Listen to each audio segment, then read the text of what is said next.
Alright, so to get things started, go under Jobs, go under New Job, type in the new job name, and then you click on this first tab and it'll automatically be good. So then you say next, and then you pick your zone, and then with the GPS connected to this, eventually it'll say here, right here in this little tab. I don't have the GPS set up, so it's not going to say it, but make sure the GPS is turned on and kind of sitting for a minute or two or a couple minutes, and if everything's connected, then it'll say here, right here, and when you press the here, you'll see that your northing changes along with your ground scale factor. So that's how you'll verify that that works. And once again, to kind of do that, so you're here with your zone, and then you can click on this page 2 of 3, and that'll show you your northing and your ground scale, and you can also verify your easting and elevation. That's going to be your raw here. That's not VRS, that's just your raw here. Okay, so once you have everything all set up and good to go, you did your here and you got your job name and your zone, you click accept, and now you're in the job. So then when you're in the job, if you're going VRS, you go to measure, go down to VRS, and press enter here or next, and then measure points, and then you'll go enter again, and then it's going to try to connect to the VRS system and the base, or in the rover and everything that way. Once it's up and running, over here you're going to have your rod height. Your rod height with VRS is always the same, and it's always preset to 656. In terms of sight calibration, you go back under measure. Once you're up and running and you have everything going, you click, if you're doing VRS, you click the VRS, and then you click sight calibration. From here, you'll go add point. The first one is your calculation point, and your second one is the shot in the field. So let's say point 1 is the calibration point, and it won't let me.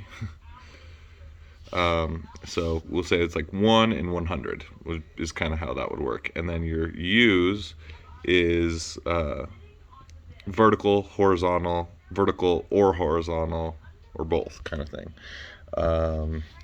Once you type that in, you'll press accept,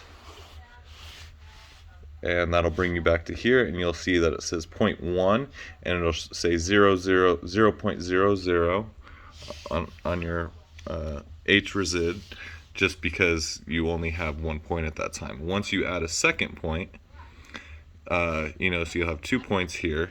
Right here at the bottom, it'll say results, and if you click the results button, it'll tell you 1.00000. So you'll be able to verify that it's on a scale factor of 1.0. If it's not, you click options, and it says fix horizontal scale to 1.0. So it's already selected for that. It should automatically be there for you, but in case you need to change it. Stakeout, you can click stakeout, and whatever system you're under, it'll skip this and it'll take you straight to the window of this, and then you click points, and then you type in what number point it is, and then you click stakeout, and then you can click next, back, closest, and so you click closest, then stakeout.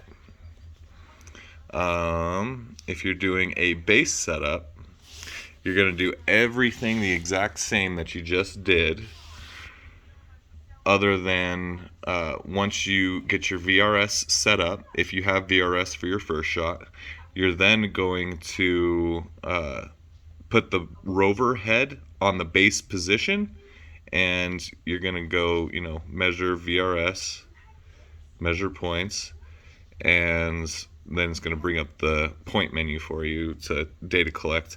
Make sure you put your rod in there correctly for the base height, and then you're going to data collect the point, and you've seen the data collection screen, and so you're basically just going to take that point, data collect the long observation, And then once you have that, you're going to come back into measure, and here at the bottom it'll say end GNSS survey, and you're going to click that. And then after you click that, you're going to come over to this instrument panel here, GNSS functions, and then you're going to click base mode, and then it's going to connect to the base. You're going to put the base head back on the base, and then after you've already selected it in here to state base, then you're going to come back to measure. And if you're doing a base with the radio, it's base RTK. If you're doing just the base with no radio, it's the just this RTK. So you'd click that, and then you'd click start base, and see, this is an example of the NGNSS survey example, because this is the base side, so the base is always running on the last job that it knows of, so that's why it's showing here when really I don't have anything connected to it. But anyways, you're going to go up to start base receiver, and then it's crap.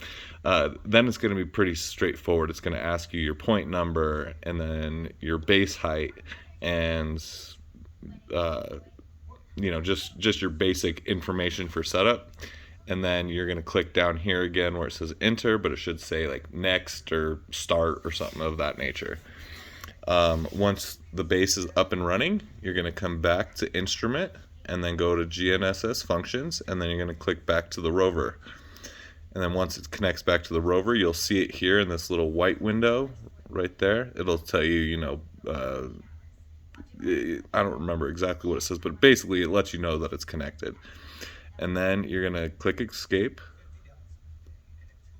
and then you're going to go back to measure. And once again, if you're doing a base with the radio, it'll be that one. If you're doing just the regular base, it's this one. So then you're going to click it, and opposed to saying start base receiver this time, you're going to say measure points, and that's going to be the rover going to connect to the base. And the other thing with this is, once it kind of starts looking, it's going to have a little radio pop-up, or like a little pop-up window here that's going to tell you about what the radio frequencies are. More than likely you'll be the only one, and I believe we operate on channels 23 and 24. And so you'll basically just select that one and hit start, and then you'll see a little load bar that comes across, and then you'll be in the measuring menu.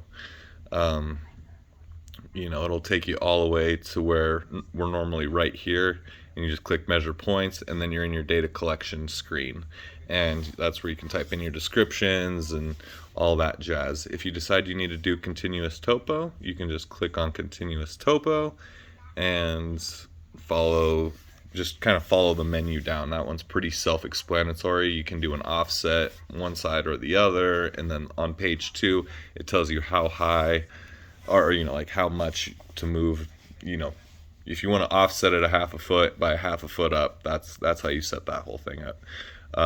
If you want to do an inverse between something, go to COGO, compute inverse, and then from whatever point to whatever point, and then it'll give you all your readouts right here. If you need to calculate a point, you go key in, and that'll allow, and then